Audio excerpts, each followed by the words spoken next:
Halito everybody and welcome back. This is CT over the NYC Indian, and today we're going to be reviewing Married at First Sight, popping the question. So usually I do a full, well not always, but I do a more in-depth analysis, but today it's going to be kind of short because I have some work being done in my house and I just don't have all the time that I would like to really sink into this, but it kind of works out because this was more of a counseling session. So I want to start off with Mark and Lindsay. Oh, and the experts today last night were Pastor Cal and Dr. Pepper. So basically, I want to start off with Mark and Lindsay. So Mark's session with with Pastor Cal was more about kind of like digging and finding why he handles conflict or why he draws away from loved ones the way he does, or in the case with Lindsay, and he's connecting it to his father, who I guess didn't really stand up for himself maybe that much during arguments with his mom. And there's some other sort of deeper mom issues that are going on, and he said that he wants that kind of nurturing that his mom gave him from Lindsay. So I think that's kind of a double whammy, because not only is she not, I don't want to say she's not, or she can't be nurturing, but we see her more in constant turmoil and conflict. So he just wants that soft, like kind of rub on the head sort of thing, which is, that's just what he wants for his particular partner, based off of his family dynamics and history and so on and so forth. So, why did they put him with the hurricane? This just doesn't make any sense. I said from day one that this match was not a good match. Now, I still feel that in the long run, they're not going to make it, but who knows? One thing that they both seem to have is a stick-to-itiveness. They seem like to not really, drop things when they get too hot, and they seem like they're really trying to continue to be together. So then when they go, but the thing is that when they spoke with Lindsay, what I didn't like is that I feel like Lindsay is not being held accountable. The same way that they snatched up and got that little Elijahuan together. The same way, the same thing should be applied to Lindsay. Like, at least trying to figure out like what's going on. Now, it looks like from the way she's describing her feelings and things that she's been dealing with her mom, and just seems like throughout her life she's talking about constant sadness. And that sounds like depression. I don't know if that's what she was alluding to, but that's what I took from it. Okay, so that could explain a lot of the explosive stuff. I don't know. Maybe, but if there's something else, more going on emotionally, more like, health-wise, mental health-wise, and, maybe that's what it is, because, she goes for the jugular. She really goes for the jugular. And I had a relative who had a very, very severe case of depression. And she was the same way. She would just like one little thing and she would go 80 paces to the wind. Like, if you maybe like forgot to give her quarterback, she would call you every name in the book and tell you how you're never going to be nothing and you never were nothing. Like really, really, really bad. Her behavior kind of reminds me of that relative. So, so maybe there is a link there. I don't know. I'm not a psychiatrist or anything like that, but I think that was probably one of the most revealing things about this episode, was like, oh, she's talking about constant sadness. If she is indeed depressed, that would probably make sense, which means that there are some things that need to be addressed before you go into a marriage. A marriage is not going to fix that. A marriage is not going to make it better, make it go away. Our health has to be addressed, if in fact that is the case. I am not diagnosing. I repeat, I am not diagnosing. So, yeah. So then let's go to Elijahuan and Katina. Oh my God. So listen, Katina is, what are you going to say? She's still basically, trying to hold on for hope and things like that. I feel like when she's with other people, sometimes she'll kind of say or it looks like she's about to say what we want her to say, but then she kind of brings it back in. Like a couple times she says, when she's like in the midst of like tears and stuff, I don't like the way he treats me, but then she goes right back. So, the thing is like week after week, even regardless of any counseling that she's getting or whatever, it feels like, I feel like I'm more upset than she is, and I can't be more invested in a relationship than the other person. I know it's just a show, but because we see all this verbal abuse occurring, it's very hard to watch, right? Because nobody wants to see like a sweet girl being like kind of, treated like garbage, right? And, you know, his frustration with her, that she's still kind of young and this and that. I mean, that's all excuses. That's just more grist for his mill to give him more reasons to tear her down. So when it's his turn with Dr. Pepper, you know, she kind of, I mean, in her Dr. Pepper way, handed him his arse, right? I mean, she didn't really snatch him up by the collar, but, you know, she definitely said, you know, she said, I was upset when I saw or when I heard or when I learned blah, blah, blah, blah, blah. And then he's all like, you know, somebody can say it to my face. So now Elijahuan feels like people are talking about him behind his back. But I mean, there's a camera crew filming all of these interactions, these group interactions that you guys have. Why do you think she's not going to find out? I mean, yeah, sometimes we as the viewers are curious, like, are they, you know, are Dr. Pepper and Pastor Cal, you know, are they getting this? Like, do they see what's going on at this apartment or this fight that happened that night or whatever?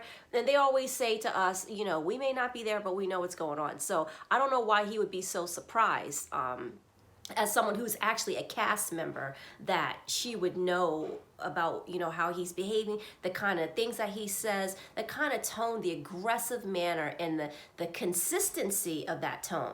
I mean, it's not like it's going to change. I mean, the guy's not going to go on to a, you know, reality show in his 30s and all of a sudden just like turn into like a nice, you know, calm, quiet little sunflower. That's not happening with him. So he was very defensive with her the entire time. You know, she doesn't know what's going on, and whatever. So, I mean, it was just, you know, I guess it's slightly cathartic, I guess, as a viewer to finally see someone, you know, intervene and be like, you know, this is wrong. Why are you treating her like that? It should have been way more harsh as far as I'm concerned. But, you know, the way you should, listen, as far as I'm concerned, he should have gotten it the same way that he gave it. But, you know, that's not Dr. Pepper style, I guess. But so, okay, so let's see who's next. So Katina, Elijahuan, Noi and Steve. So Noi needs to be called out about her inflexibility and her living in the clouds. I don't like to burst people's bubbles that are very like bubbly and, you know, and stuff like that. But, you know, you got it. Once you're in a marriage, it's not just you, you know, planning your little fantasy thing. You're actually with a person and you have these conflicts and you have to learn how to make things work. And it's really challenging, right? I mean, it's a lot easier said than done. And Steve, but part of that is that, you know, of course, she's voicing her frustration about the financial situation, the lack of a plan situation. And then Steve, on the other side, is saying that he feels undervalued.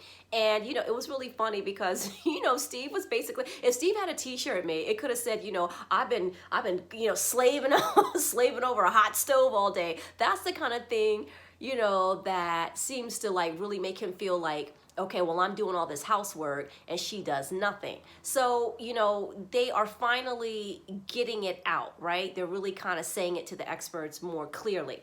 So, all right, so that's Noi, Steve, Elijahuan, Mark and Lindsay. Okay, and the last couple is Jasmina and Mike.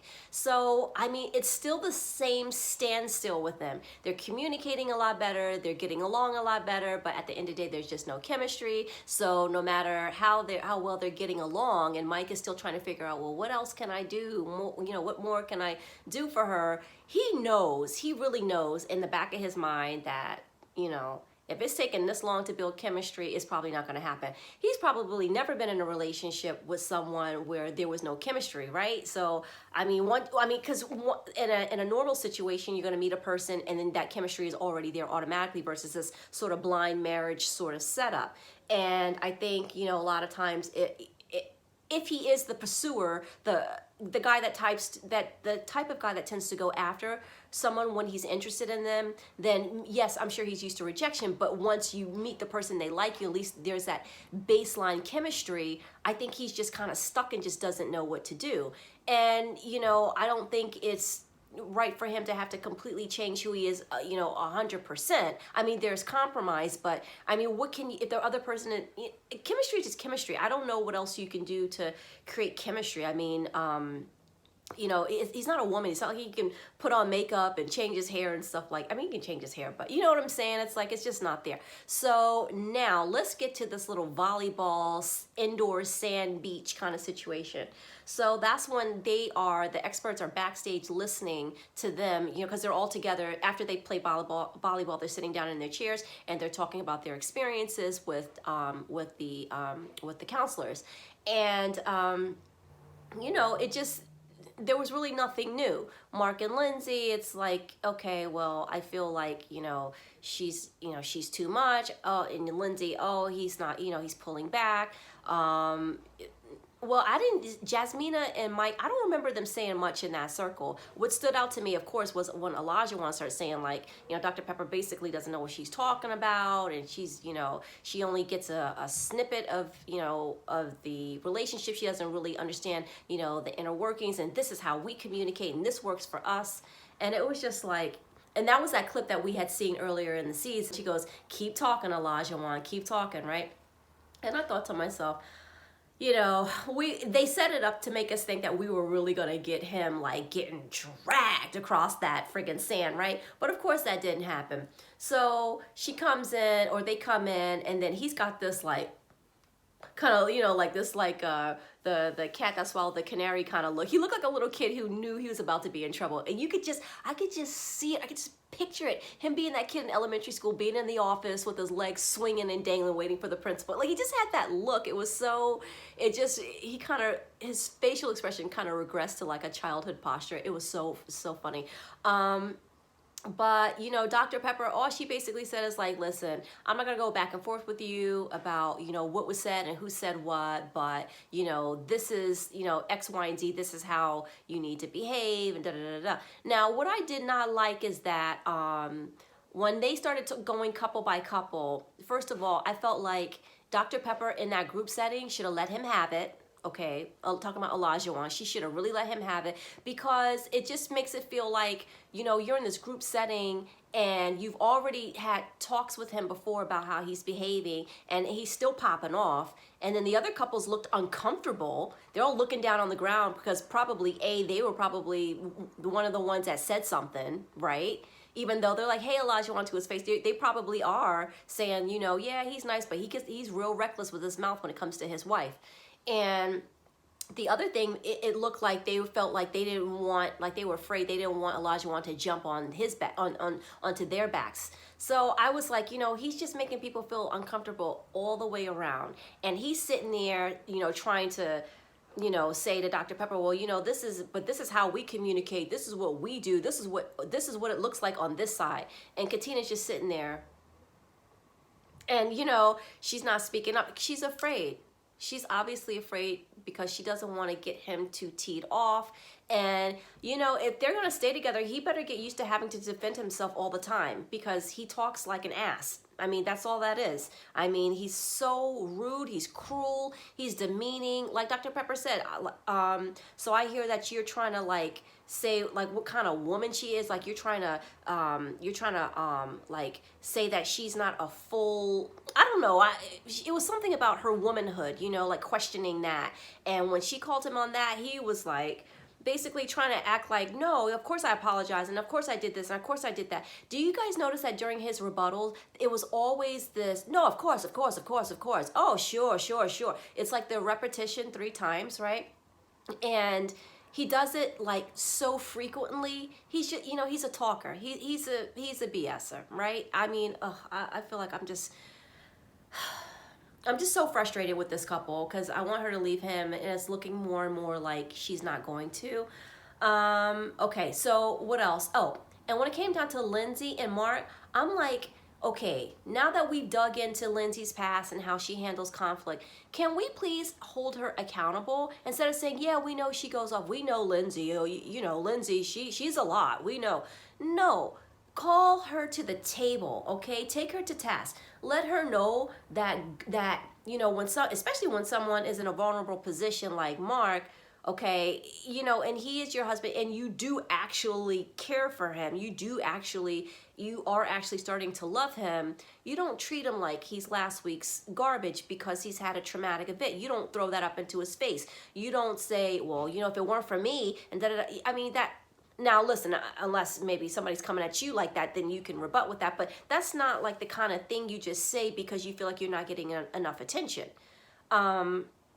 He seems like he is trying so hard to stick in there.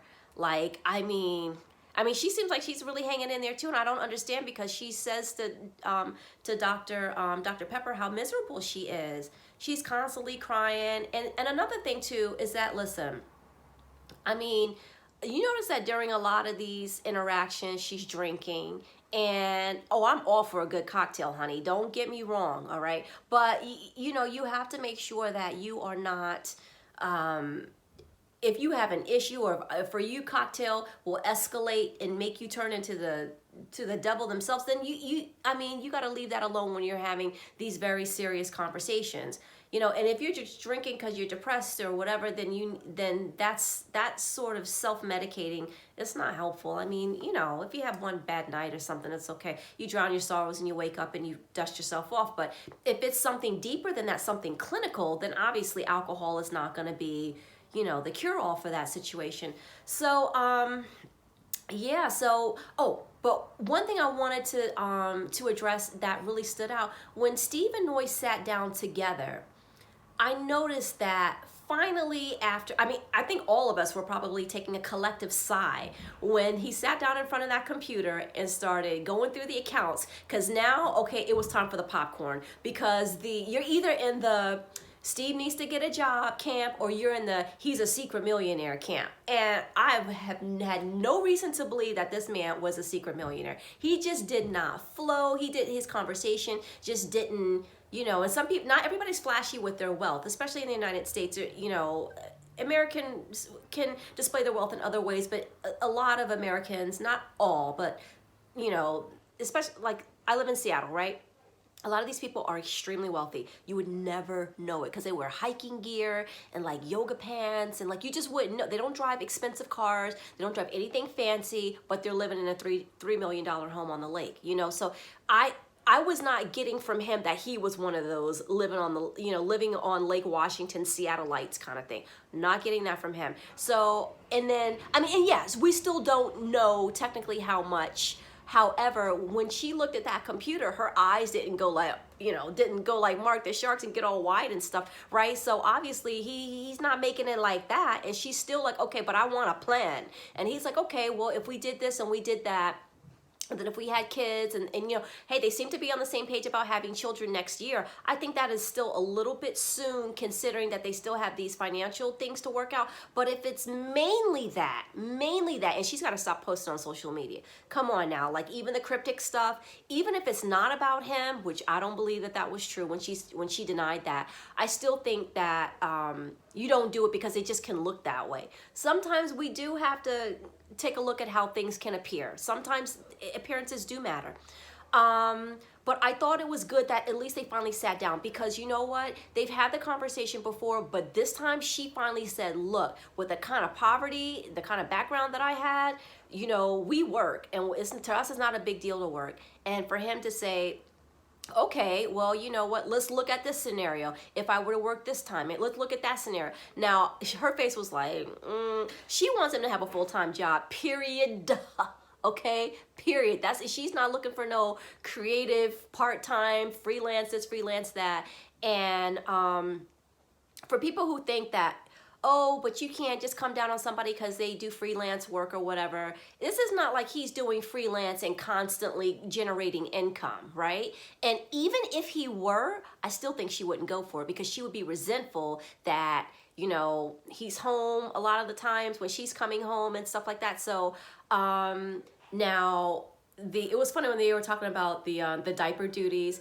I think that was a pretty honest conversation. Hey, I see, this is where Noy needs to understand compromise. If he's saying to you, I am now willing to get that full-time job, I am willing to do it, and if we were to have kids, you know, I'm good with everything else, but not great with Pampers, right? Okay, like she said, don't leave a kid, you know, who you know is wet, you know, or has pooped or whatever, don't leave him there. That's not right. But if in general, Pampers aren't your thing, that's fine. If he's doing a little bit more of the picking up, he's doing the cooking, it's compromise, right? It's total compromise. So I was just glad that they finally, it was like this conversation really need to have happened like 4 episodes, because we're just like, what's really good? I mean, I don't understand.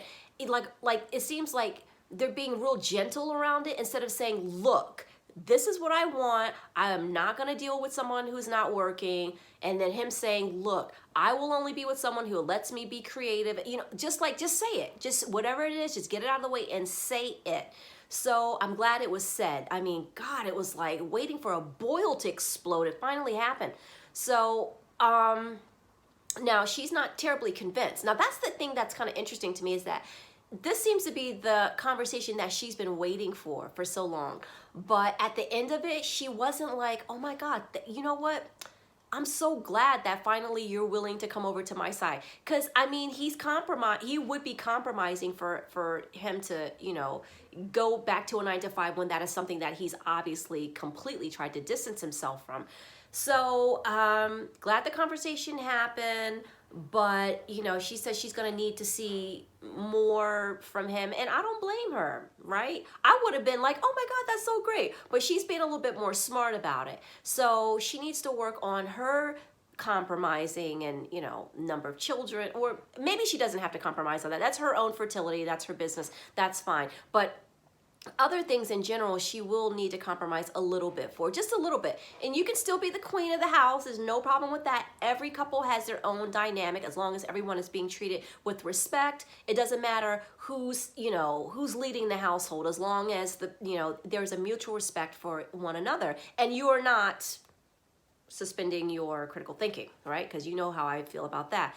So, I mean, yeah, that was it. I mean, let's see next week. Do you guys think that we're going to start seeing Steve look, maybe like put in a couple of job applications or something like, are we going to see the actual moving forward together? Because the scenes for next week, they don't look so good. It looked like Lindsay was jumping out of a moving vehicle. It looked like Noi was ready to just call it quits in the car with Steve. It looked like, Elijahuan basically just verbally bashing her over the head with, basic, insults as usual. That never changes.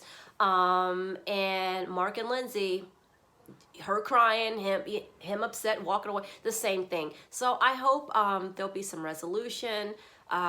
Is decision day next week? I'm not sure. I don't even remember. If you guys remember, would you put that in the comment section below? Because I'm definitely waiting for, well, no, it can't be decision day because of the scene. So no, scratch that. It's not decision day next week, but maybe the week after, hopefully. This is too stretched out. I mean, this is one of the most toxic seasons. This is one of the worst, couples, I don't know. I mean, Jasmina, even in the middle of the group, she's like, listen, I am still not feeling it. I mean, we all know that, but maybe that's the first time that the group got to really see that. And we'll see if there's any aftermath with Mike, if he's upset about that or not. But I don't know. I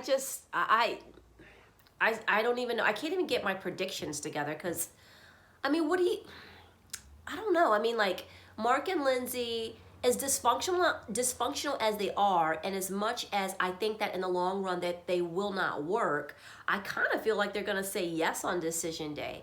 And Jasmina and Mike, I mean, they really need to say no on decision day, but I still think that there's a possibility that she still may say, I think he's going to say yes.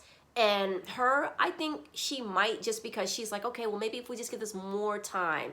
She's really trying to make sure she goes through the entire process. So that's the only reason that I feel like, because we got some people that are no quitters types, right? So I think Jasmina might say yes, both mutually on decision day.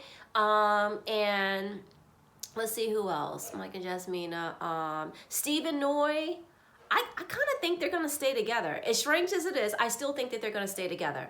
And Katina and Elijahuan. Oh, Jesus, Mary and Joseph. If this girl stays with this boy, I was hoping, like secretly hoping, please, please, please let her say no, or maybe he'll even get tired of her and just say no, because you know, secretly, as I really don't think he's into her, to be perfectly honest. So I'm not sure. Yeah, I still definitely have a big question mark on that one. I mean, you know, a lot of unfortunately, I feel like, because I'm holding out hope, but I feel like if I'm looking at patterns of people that are in emotionally abusive relationships, typically, you know, there's the abuser who loves to have somebody to kick around verbally, and then there's the person who is always like, you know, but if I just maybe try a little bit harder, I do a little bit more, if I talk a little bit more softer and I do this. So there's so much of that I'm so afraid that they're gonna stay together. I'm so afraid of that. Well, anyway, guys, listen. Sorry for this, like, you know, kind of short, you know, chopped up thing here. Anyway, I'll see you guys next week. Thank you so much. Please take care. If you like the video, please give it a thumbs up, comment, subscribe, and share it with a friend. So that's it. All right, Chipisalacho.